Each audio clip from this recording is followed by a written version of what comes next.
Em nome do Senhor Jesus. Amém. Irmão, presbítero.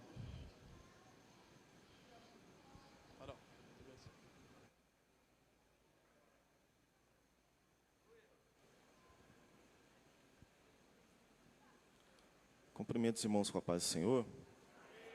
Por gentileza, meus irmãos, Evangelho de Lucas, capítulo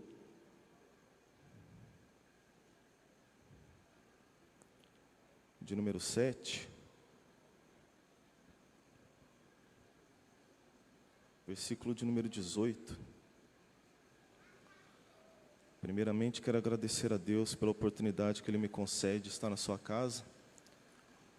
Quando foi me informado que estaria trazendo essa mensagem nessa noite, a boca já ficou seca, a perna treme, diante da responsabilidade de falar da palavra de Deus.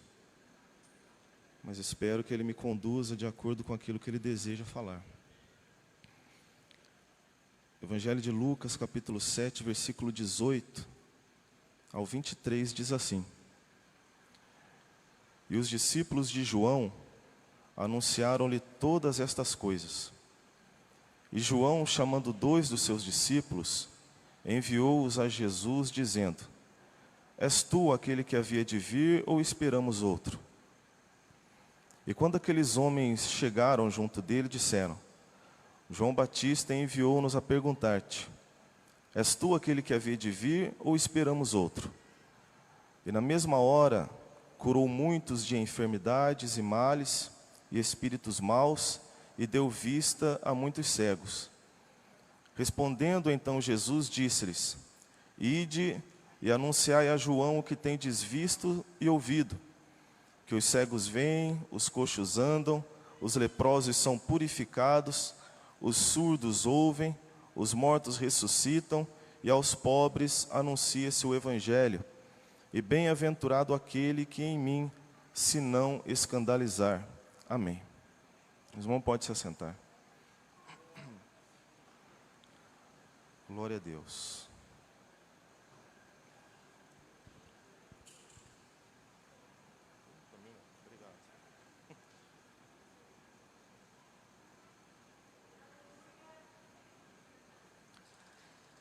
Meus irmãos, nós estamos diante de uma palavra escrita pelo evangelista Lucas, que escreve para um homem chamado Teófilo, que ele declara no capítulo 1 do seu escrito, que ele declara como sendo excelente. Esse termo excelente que ele dá para esse homem era um termo que se dava aos nobres do Império Romano, tanto quanto também aos magistrados. E sob o pedido desse homem chamado Teófilo, deste nobre ou desse magistrado, amigo de Lucas, ele pede que Lucas escreva algo para ele, para que ele tenha um conhecimento a mais da fé que ele abraçara. Dentro disso, Lucas, ele escreve o livro que foi classificado como Evangelho, e dando continuação ao livro do Evangelho, ele continua escrevendo o livro de Atos dos Apóstolos, que na verdade é um único livro. E a tradição da igreja que separou esses escritos entre o nascimento de Jesus até a sua morte e ressurreição, colocando ele entre o Evangelho, e a dispersão do Evangelho para o mundo em Atos dos Apóstolos como a continuação histórica do Evangelho. Quando Lucas ele escreve esse texto, ele não tem uma revelação da parte de Deus para escrever, mas ele escreve inspirado por Deus, como nós conhecemos como inspiração plenária e verbal, em que ele, no capítulo de número 1, ele declara dizendo que ele pesquisa muito sobre muitos escritos que outras pessoas escreveram sobre a vida de Jesus. Dentro deles, o livro do Evangelho de Marcos e o livro do Evangelho de Mateus. E dentro disso, ele faz um compilado desses escritos e escreve o seu Evangelho que nós temos hoje aqui, com uma intenção de trazer o entendimento daquele homem, de qual era a origem da fé que ele abraçara em Jesus, e também de que através desse homem, sendo nobre, pudesse divulgar, copiar mais esses escritos, para divulgar a palavra de Deus por todo o mundo. Sendo assim, como o apóstolo Paulo fala lá em Colossenses, no capítulo 4, versículo 14, dizendo que Lucas, saudando aquela igreja, e dizendo que Lucas é um médico amado. Ele dá essa classificação a Lucas como médico amado pela proximidade que ele tinha com Lucas.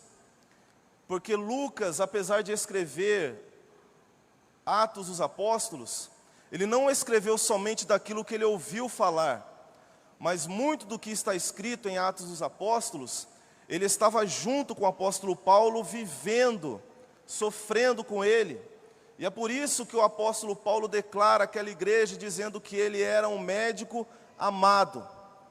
Essa é a classificação que o apóstolo Paulo dá a esse obreiro, a esse homem que alcançou a fé em Jesus e se entregou para a obra missionária. Sendo assim, quando ele escreve o Evangelho, revelando a origem daquilo que se expandiu para o mundo antigo, que foi pelas obras missionárias, ele fala da origem, da onde veio, como que começou, como que Jesus nasceu, as obras que Jesus realizou, a morte e a ressurreição de Jesus. E agora em Atos dos Apóstolos, a continuação da origem do Evangelho, agora colocando sobre a igreja a responsabilidade da obra ou do ministério que Jesus iniciou nesse mundo, agora por intermédio da igreja. Porém, ele declara isso dizendo em todo o livro que pela obra, pelo ministério da igreja, a igreja concluía, a igreja avançava, não por intermédio da sua inteligência, não por intermédio de estratégias para poder alcançar, mas por obra do Espírito Santo, revelando nas Escrituras que a obra que foi levantada não foi levantada por mãos de homem, porque se fosse levantada por mãos de homens, ela não passaria, aleluia, pela primeira perseguição, mas a igreja permaneceu firme e continuará perseverando, porque é o Espírito Santo de Deus que conduz o seu povo. Sendo assim, ele revela no capítulo 1 do seu Evangelho, dizendo que quando um homem, um sacerdote chamado Zacarias, foi apresentar ao Senhor lá no templo, um anjo apareceu e disse para ele que a esposa dele, que já era idosa e que era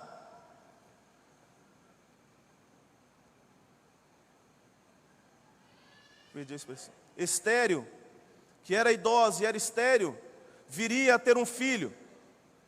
E ele deveria colocar o nome do seu filho de João. E é a primeira vez que ele coloca nesses escritos, dizendo que ele seria cheio do Espírito Santo desde o ventre. Depois disso, o anjo aparece a Maria e diz a ela: salve agraciada, você ficará grávida. E ela disse: como eu posso ficar grávida se eu não conheço homem algum? E ele disse: virá sobre ti o Espírito Santo, e sobre a virtude do Espírito você conceberá e dará à luz um filho, e pôr-lhe-ás o nome de Jesus, e ele será chamado o Filho de Deus.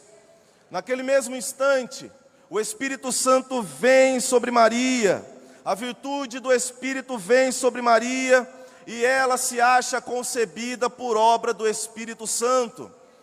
O tempo vai passando.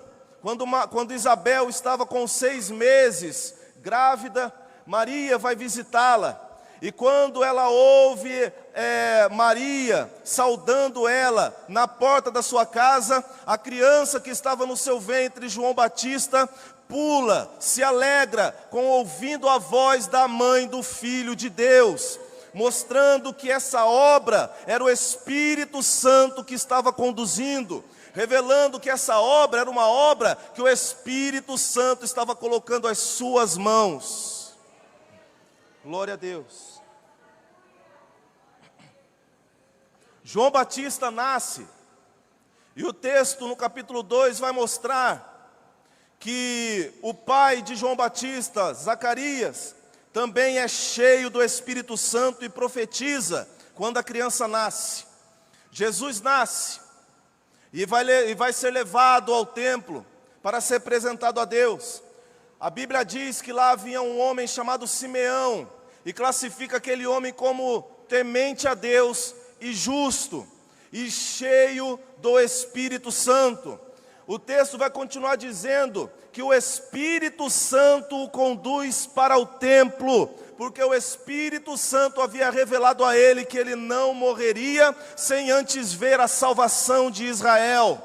Quando ele pega a criança, ele abençoa a criança, agradece a Deus por ter visto a salvação de Israel, porque o Espírito Santo conduzia, aleluia, essa obra, conduzia o seu povo, e tudo estava sendo conduzido pelo Espírito Santo.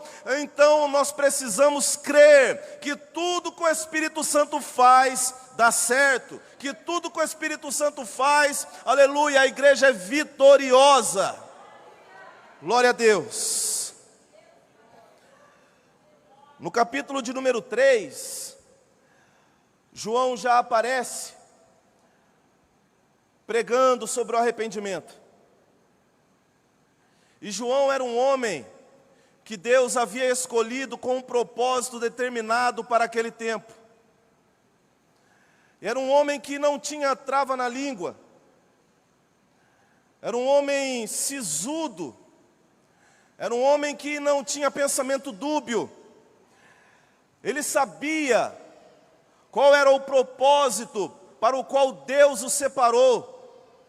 Ele tinha conhecimento pleno de que Deus havia chamado ele para aquele tempo, para determinado propósito, ao ponto de chegar e dizer ao próprio rei, dizendo que ele estava em pecado.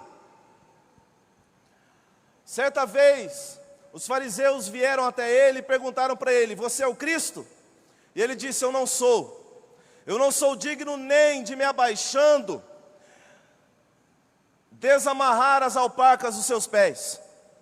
O Evangelho de João nos fala que enquanto ele estava pregando, o texto diz que ele viu a Jesus. E quando ele vê a Jesus, a revelação ao qual Deus mostrou para os antigos profetas em forma oculta, revelou de forma nítida para ele, mostrando que para ele existia um propósito, mostrando que Deus havia chamado ele para aquele determinado tempo, ao ponto de olhar para Jesus e dizer: eis o Cordeiro de Deus, que tira o pecado do mundo. Glória a Deus. Jesus vem até ele batiza Jesus. Mais uma vez, Deus mostra para ele o propósito do seu chamado. Quando ele levanta Jesus das águas, os céus se abrem. O Espírito Santo, em forma corpórea de uma pomba, desce sobre Jesus, e ele ouve uma voz no céu dizendo: este é o meu Filho amado, em quem me comprais. Aleluia. João Batista sabia, João Batista era determinado, João Batista tinha conhecimento que Deus havia levantado ele para aquele propósito. E diz o capítulo 3 que Jesus foi conduzido pelo Espírito Santo para o deserto, com um propósito, para ser tentado pelo diabo. 40 dias passam. E Jesus vence o diabo pelo poder da palavra.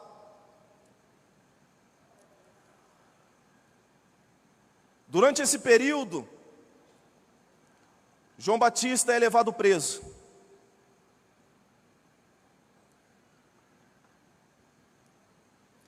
Quando João Batista é levado preso, no capítulo 4 de Lucas, nos fala que depois que João Batista foi levado preso, Jesus iniciou o seu ministério.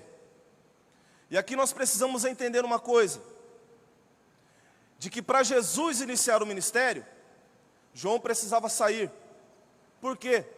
Porque agora não era um homem chamado por Deus que deveria continuar a obra, mas era o próprio Deus encarnado em seu Filho Jesus Cristo que iria iniciar o ministério. Glória a Deus, aleluia. Nós precisamos entender uma coisa, que para Deus trabalhar, o homem precisa sair. Nós precisamos ter conhecimento de que essa obra não é uma obra sendo especificamente, estrategicamente pensada pelo homem. Essa obra, ela deve ser conduzida pelo Espírito Santo, debaixo da orientação do Espírito Santo, orando, pedindo ao Espírito Santo clareza, iluminação, para que Ele conduza a sua obra, porque Ele é o dono dessa obra. Aleluia, glória a Deus. E para isso, para que Deus trabalhe, o homem precisa sair. Agora, Deus conhece, Deus sabe o íntimo de cada um daqueles ao qual Ele chamou. Deus sabe e conhece a personalidade de cada um ao qual Ele chamou. Ele sabia quem era João. Aleluia. Um homem que, se Deus falasse, mandasse ele falar, ele não segurava, ele falava. Como disse, ao ponto de apontar o dedo para o rei e dizer para o rei que ele estava errado. Aleluia. E como calar a voz de um homem assim? Senão, levando para a prisão. Outra coisa que precisamos entender é que Deus nos chamou para determinado tempo e propósito. Agora, como entender quais são os propósitos e qual é o tempo que Deus determinou, se não conduzidos pelo Espírito Santo? Se eu não colocar o meu chamado, se eu não colocar a minha vida diante de Deus e procurar andar sobre a sua orientação, quando a luta vier, quando o deserto vier, eu não vou entender que é o propósito de Deus para a minha vida, e fica mais difícil essa comunicação entre a pessoa e o Espírito Santo, porque o Espírito Santo tem que concluir a obra. E eu preciso entender que eu sou servo debaixo da vontade dEle. E como entender, se não sendo conduzido pelo Espírito Santo? E como ser conduzido pelo Espírito Santo, se não sendo cheio do Espírito Santo?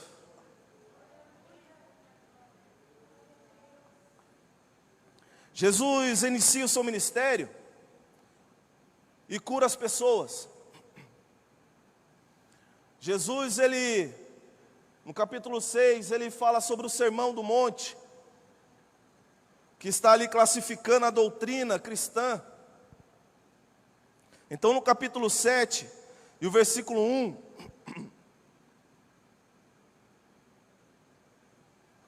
o texto vem dizendo: depois de concluir todos esses discursos perante o povo, entrou em Cafarnaum. Depois de concluir o Sermão do Monte, Jesus foi para Cafarnaum. E enquanto Jesus estava em Cafarnaum, havia lá um homem, centurião romano, que o texto diz que estava com o seu servo muito doente. O Evangelho de Marcos fala que ele estava moribundo. Moribundo significa quase morto. E ele pede para que alguns amigos judeus vá até Jesus e diga para Jesus curar o seu servo. Os amigos deles vão até Jesus e transmite a Jesus o que ele disse. E Jesus disse: então eu vou lá.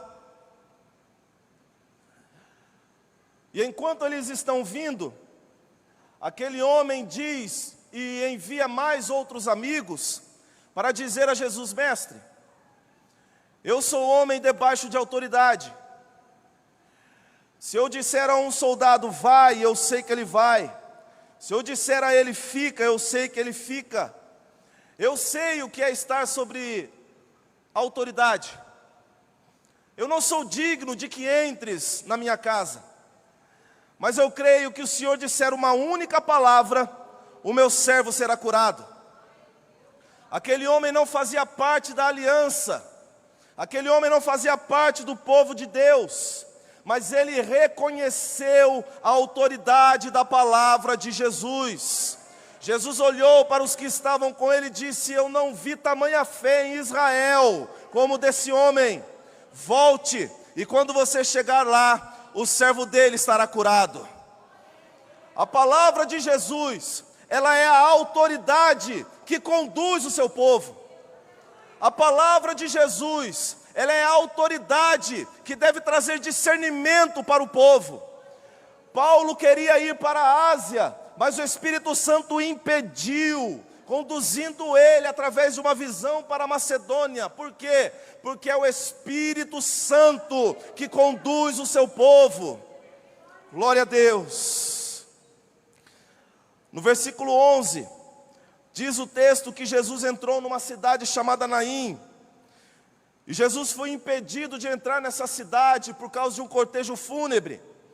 O texto diz que Jesus sentiu íntima compaixão pela mulher, porque era uma mulher viúva e estava indo enterrar o seu único filho. Jesus olhou para aquela mulher, ressuscitou o seu filho, e diz o texto que entregou ele nas mãos dela. Por quê? Porque Jesus, apesar de ouvir aquele que não faz parte da aliança, ele ouve também aquele que faz parte da aliança. Porque Jesus não veio para um determinado povo, Jesus veio para salvar toda a humanidade. Aleluia! Sendo assim, nós compreendemos que não existe barreira para o Evangelho. O Evangelho entra nos becos, nos valados, mas também entra nos palácios. O Evangelho salva o rico, mas também salva o pobre. Porque o apóstolo Paulo fala em Romanos, no capítulo 1, versículo 16, que o Evangelho é o poder de Deus. Ou seja, não existe salvação para o homem, senão pelo Evangelho. Aleluia! E o único povo instituído por Deus para proclamar a salvação é a igreja. Não existe outro povo incumbido dessa tarefa, senão os lavados e remidos pelo sangue de Jesus. A nós foi proclamado, a nós foi imbuído de proclamarmos o Evangelho de salvação. Glória a Deus. Sendo assim,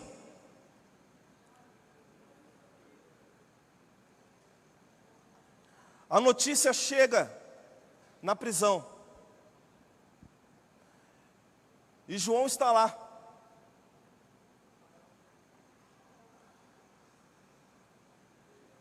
Glória a Deus.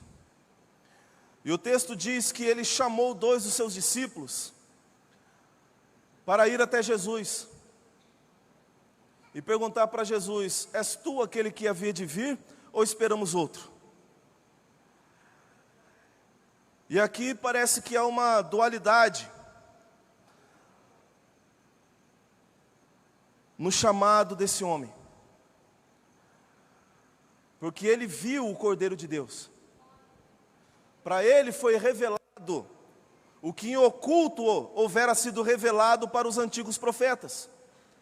Ele tocou na palavra, ele batizou a palavra, ele viu o Espírito Santo em forma corpórea de uma pomba repousar sobre a palavra, ele ouviu o Pai falando a respeito da palavra, ele era convicto no chamado ao qual Deus havia determinado sobre a vida dele. Mas agora, vendo toda essa situação, estando no cárcere, sozinho, sem ninguém, vem a dúvida. E ele manda perguntar: és tu aquele que havia de vir? Ou esperamos outro? E isso define a vida de João, que não torna diferente de nenhum de nós que estamos aqui.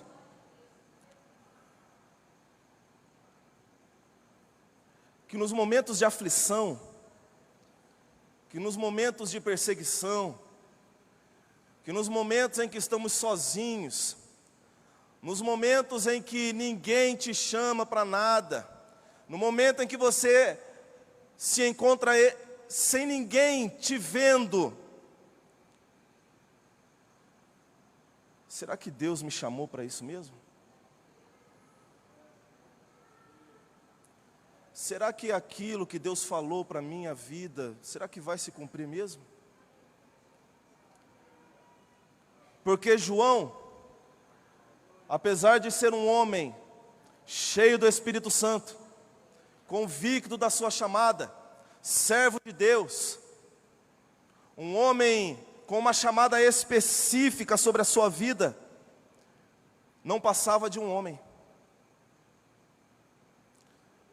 Elias orou. A palavra de Deus não diz que o fogo desceu do céu. A palavra de Deus diz que o fogo desceu do Senhor e consumiu o holocausto. Cheio de ímpeto, mandou matar os profetas de Baal. Cheio de ímpeto, pela palavra de Deus, fez grandes coisas. Mas encerrando aquilo, fugiu para o deserto com medo de uma mulher, dizendo que iria lhe matar. Quem era Elias, senão o maior profeta de Israel? Não passava de um homem.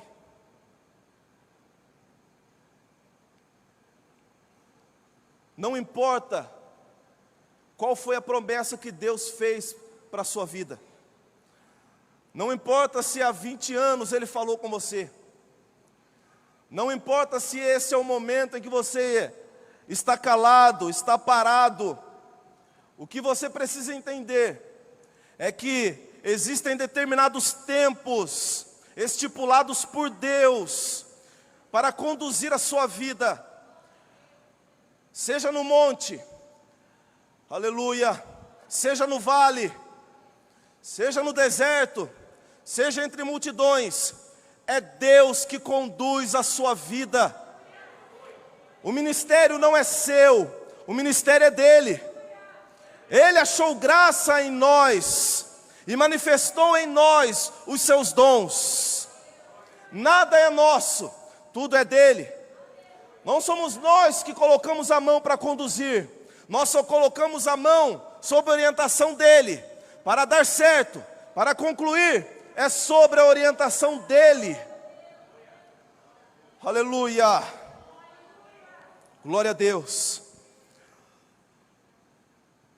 João não fugia da mentalidade social da época,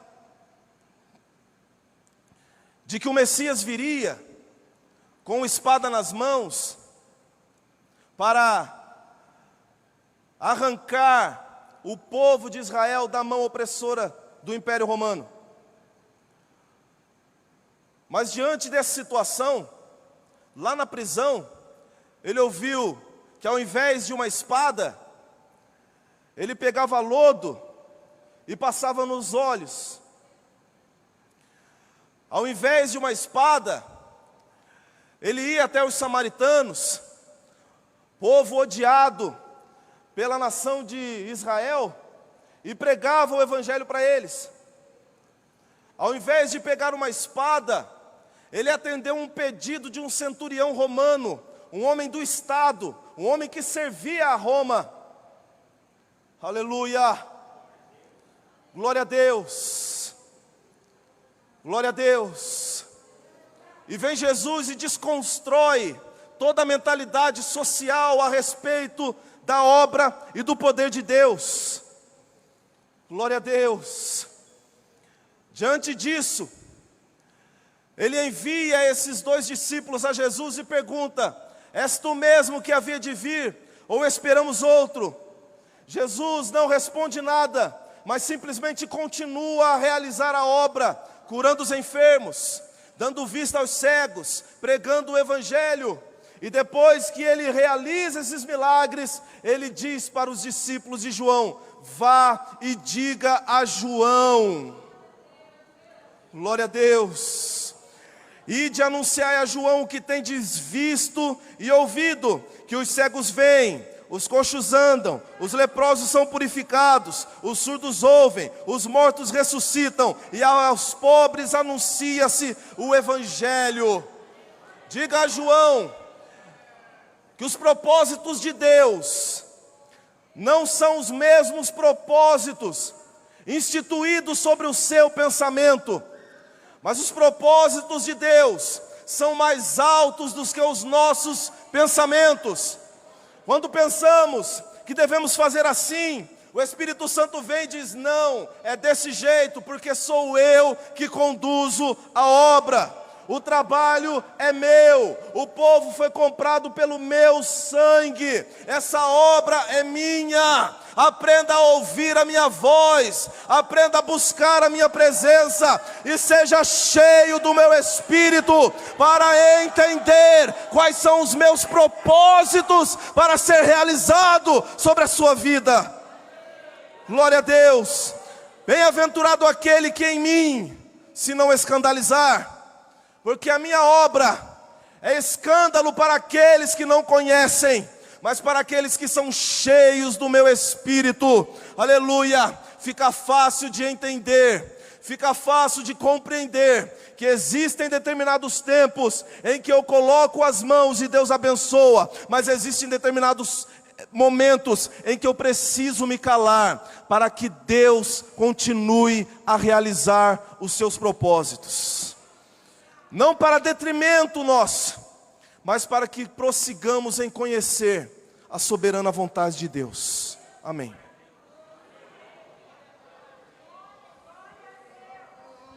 Aleluia.